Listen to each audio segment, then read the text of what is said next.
maanta yaa layt sida xanuunka aan u hadal hayno haddaan ilaahay u hadal hayn lahayn oo qur-aanka u akhrisan lahayn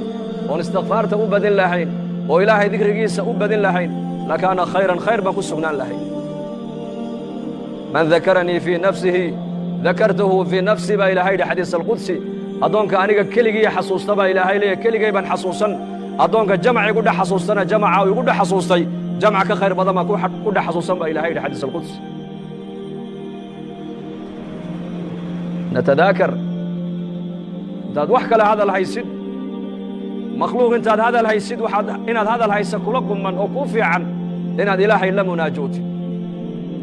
saalixiinta waxay ahaayeen markay dadka la hadlayaanna way dhibsanayeen markay keligood meel ay fadhiistaanna waxay dareemayeen inay wehel ay haystaan waayo keligood markay fadhiyaan waxay la munaajoonayaan waa ilaahay qur-aankiisay akhrisanayaan qur-aanku waa kalaamka ilaahay waa mawcidadii ilaahay uu caalamka u jeediyey haddaad doonto adigu inaad ilaahay aad la hadashidna baa la yidhi salaadda tuko oo qofka tukanaya ilaahay buu la munaajoonayaa haddaad doonto ilaahay oo inuu adiga kula hadlana qur-aankiisa kala furo qur-aanka ilaahay akhriso saxaabada radia allaahu canhum iska daa masaajidka dhexdeedee meelaha majaalista ay leeyihiin markay fadhiyaan waxay maaragtaane ay dhegaysanayeen mar walba inay ilaahay isxasuusiyaan oo aakhirada isxasuusiyaan oo saacadda qiyaamada isxasuusiyaan fi sunan waxau nebigeennu wuxuu sheegay imaam muslim raximahullah rasuulkeenna calayhi asalaatu wassalaam ayaa saxaabadiisa qaar ka mid oo meel fadhiya ayuu nebigu u yimiday markaa buu nebigu ku yidhi maxaad hadal haysan balii sheega markaasay yidhahdeen saacadda qiyaamada ayaan hadal haynaa waa zamankee waa 1400 oo sano ka hor intay saxaabadu meel ay fadhiistaan bay ka sheekaynayeen saacadda qiyaamada ee soo socota goormay dhici doontaa annakaa uga xaq leh inaan maanta hadal hayna saacadda qiyaamada markaa buu nebigu ku yidhi innahaa lan taquuma asaacatu xataa taraw qablahaa 10 aayaat saacadda qiyaamadu ma dhacaysa buu nebigu yidhi imani mayso ilaa ka hor aad aragtaan 10 calaamadood buu nebigu yidhi calayhi asalaatu wassalaam 10kaa calaamadoodi waa calaamaatu lkubraa ayaa la yidhaahdaa laakiin waxaa jira ashraadu saaca wax la yidhaahdo calaamaatu suqraa iyaku waa la arkay maanta haddii la tiriyana maanta magaalo walba waa laga helayaa calaamaatu suqraa laakiin nebigu saxaabada xadiiska wuxuu ugu sheegay saacadda qiyaamadu inaynan dhici doonin ilaa aad aragtaan ama adduunyada dusheeda lagu arko 10 calaamadood buu nebigu inuu yidhi calayhi salaatu wassalaam fadakara addukhaan waaddajaal wadaabbah ونزول عيسى بن مريم وطلوع الشمس من مغربها وخروج ياجوج وماجوج وثلاثة خسوف خسف في المشرق وخسف في المغرب وخسف في جزيرة العرب وآخر ذلك نار تخرج من قعر عظم تحشر الناس إلى محشرهم بنبي يري عليه الصلاة والسلام وعو رسول كأنه يري ساعة قيامة ما دعي دونتو إلى الله أركب طبعا على مدود مركب النبي شيء قيد سمد كيمن يبو نبي شيء كما في نص القرآن فارتقب يوم تأتي السماء بدخان مبين يغشى الناس هذا عذاب أليم وعو نبي شيء قيد سمد كيمن يبو نبي شيء وعكلو نبي شيء دجال بو نبي شيء عليه الصلاة والسلام وأدوية بقعت كما تشالو إلا دجال ومريا dadkana wuxuu ka dhaadhicinayaa inuu yahay rabbigii isagu dadka abuuray inuu yahay buu ka dhaadhicinayaa wa sharru ghaa'ibin yuntadar ayuu nebigu faddajaal fa sharru ghaa'ibin yuntadar aw as-saa'a wa saa'atu adha wa amar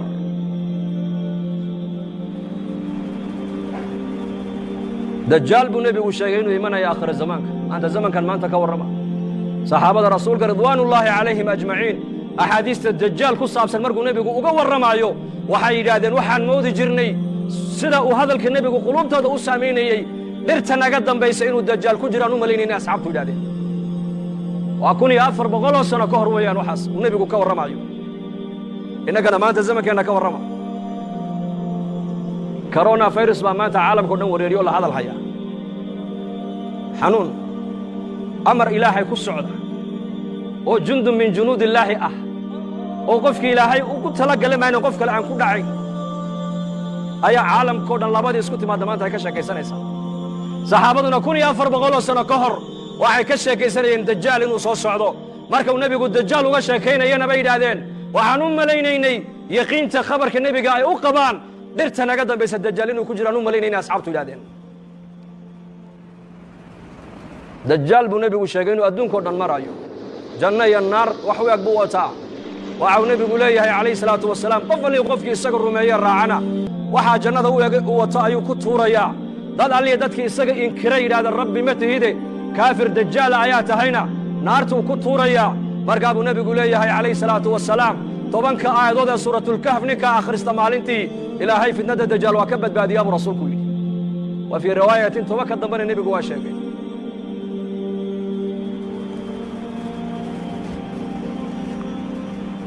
waxaa kaluu nebigeennu sheegay calayhi salaatu wasalaam dajaal inuu adduunkao dhan uu saamayn oo uu galayaa makiya madiine ma galaya buu rasuulku yidhi wa fii riwaayatin xadiis waxay sheegaysaa 4 meelood dajaal ma galaayo jabalu tuur buurtii nebi muuse calayhi salaam loogu waxyooday ee ilaahay nebi muuse uu kula munaajooday ma galayo dajaal makana ma galaayo madiinana ma galaayo qudusna ma galaayo buu rasuulku yidhi masjid alaqsana dajaal ma galaayo laakiin shiriiriin dadka sharka badan leh munaafiqiinta ee makiya madiina dhexdeeda ku dhuumanaya ku nool ayagaa dajaal bannaanka ugu baxaya buu rasuulku yidhi calaamadda saddexaad buu nebigu yidhi waa daabad dhulka ka soo baxaysa buurta safa la yidhaha inna asafa waalmarwa sakhradaa bay ka soo baxaysaa iyaduna adduunyadoo dhan bay maraysaa qof kastoo adduunyada ku yaallabay yuu nebigu yidhi waa ishaabadayn waxa qof walba uu yahayna way ku qormi doontaa buu rasuulku yidhi muuminka muumin bay ku shaabadayn kaafirkana kaafir bay ku shaabadayn waxaa kaluu nebigu sheegay inuu imanaya nebi ciise calayhi asalaam yanzil calaykum ibnu maryam xakaman cadalan fayaksir asaliib wayaqtula alkhinziir wayadacu aljizyata nebi ciise calayhi asalaam ayaa dushiinna ku soo degi doona buu rasuulku yidhi xakaman isagoo xaakima shareecadda islaamku adduunyada ku xakumi doonaa uu cadaalad fali doonaa dulmiga maanta aqal walba iyo mujtamac walba saameeyey uu ka rafici doonaa saliibka gaaladu ay yidhaahdaan nebi ciise lagu xidho lagu daldalayna uu jebin doonaa cadaaladda islaamku adduunyadoo dhan ku xakumi doonaa buu rasuulku yidhi waxaa kaluu nebigu sheegay yaajuuja wa maajuujin iyakana la furi doona buu rasuulku yidhi waa 2 ummadood oo ku abtirsada yaafith binu nuux bay ku abtirsanayaan ummaddiiba waa 400,000 mid iyaka ka mida ma dhinta baa la yidhi ilaa uu arko 1 wiiloo isagu uu dhalay oo qaan gaadho dagaalka galay mooyaane ummaddaani adduunyada waa lagu soo furi doonaa xataa idaa futixat yaajuuj wa maajuuj wa hum min kulli xadabin yansiluun waa ka qur'aanka ilaahay noogu sheegay waxaa kaluu nebigu sheegay ashamsu buu nebigu yidhi calaamadda 6aad waxaa ka mida cadceedda oo ka soo noqota meeshay ka dhacdo 2 marxalo qofku intaynan soo gaadhin hadduu toobadkeenna buu nebigu yidhi toobadda ilaahay jalla wacala waa ka aqbalaa 2 marxaladood naftu markay ka soo baxdo jidhka oo dhan ee halkaa hunguriga dhuunta iskugu timaaddo hadduu yidhahdo qofku markaasan ilaahay u soo noqonayaa toobaddaa laga aqbali maayo nacam hadday cedaaddu galbeed ka soo noqotona albaabkii toobadda waa xidhmay buu rasuulku yidhi 3 meeloodoo adduunyada ku taallana buu nebigu yidhi dhulka ayaa gu'i doona khasfun fi lmashriq dhulka cedaaddu ay ka soo baxdo waddanno dhan iyo ummado dhan baa la waayi doonaa calaamadda 7aadi waa taas calaamadda 8aad buu nebigu yidhi khasfun fi lmaqrib galbeedka adduunyadana waddanno dhan iyo ummado dhan baa dhulku la gu'i doonaa calaamadda 9aad buu nebigu yidhi khasfun fii jasiirati alcarab dhexdeedana dhul iyo ummado dhan baa la waayi doonaa calaamadda 10aad buu nebigu yidhi walaalayaal waa naar ka soo baxaysa cadan magaalada cadan gunteeday ka soo bixi doontaa banka qiyaamee dadka ku soo ururin doontaa buu rasuulku yidhi 10 calaamadood baa ka soo horreeyey buu nebigu yidhi saacadda qiyaamada 10 calaamadood maanta wax ka sheekaynaya waa yar yihiin xanuun bay ka sheekaynayaan xanuun gaajay ka sheekaynayaan abaar bay ka sheekaynayaan waxaasaa maanta adduunya dadka la weyn maanta bishani markaa waa bil barakaysan yaanan hadalka adduunyada isku badin man lam yadac qawla الzuuri wاlcamala bihi falaysa lilaahi xaajatun fii an yadaca طacaamahu wa sharaabahu maaha waxaa laga soomaya baadiye biyo keliye waxaa la doonayaa in carabkaagu laqwiga ka soomo dhegtaadu laqwiga inay ka soonto ficilka xun inaad ka soontid calooshaadu xaaraanta inay ka soonto wakhtigaaguna meelaha xunxun uu ku baxayo inuu ka soomaa loo baahan yahay makhluuqa sheekadiisa hadalqaadkiisa ka soon haddaad sheekayn qur-aanka akhriso haddaad dad u sheekayn saacadda qiyaamada ka warran haddaad dad u sheekayn dadka ilaahay uga sheekee haddaad dad u sheekayn dadka aakhirada u soo jeedi haddaad dadka wax u sheegi ilaahay xaggiisa ummadda ugu yeedh waxaa maanta adduunyada laga sheekaynaya waa waxba kama jiraan فاذكروني أذكركم واشكروا لي ولا تكفرون با إلهي ليهي حسوست أنيقا أنا إني حسوسنا يه إما هنقا با إلهي ليهي هايقا قالوا بيني با إلهي ليهي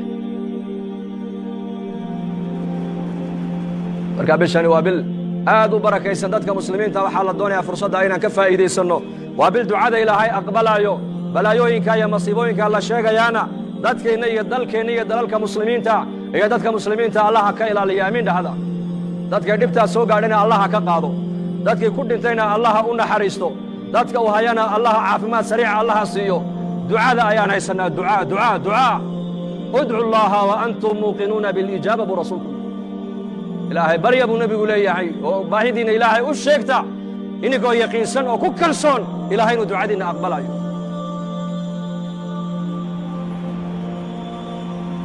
استقبلوا بأمواج البلاء بالدعاء وحسنوا أموالكم بالزكاة وداووا مرضاكم بالصدقة طب النبوي إمام ابن قيم رحمه الله حديث كايو كشيغي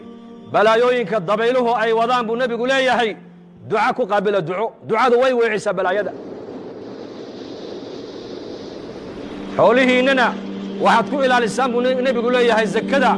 hadaad zakada dhiibtidoo dadka mustaxiqiinta loogu talagalay aad xoolahaaga aad ka siisid xoolahaaga ilaahay ka dayici maayo ilaahay baa ku ilaalin kiina inaga bukoodana buu nabigu leeyahay sadaqada ku daweeya wuxuu leeyahay hay-adda caafimaadka adduunkuna waxay dadka ka dhaadhicisay xanuun aan dawo loo hayn baa adduunka soo galay nebi maxamedna waxa uuna leeyahay kiina inaga bukooda sadaqada ku daweeya warkayna galay markaa warkayna galay maanta hay-adda caafimaadka adduunku waxayna tidhi xanuun aan dawo loo hayn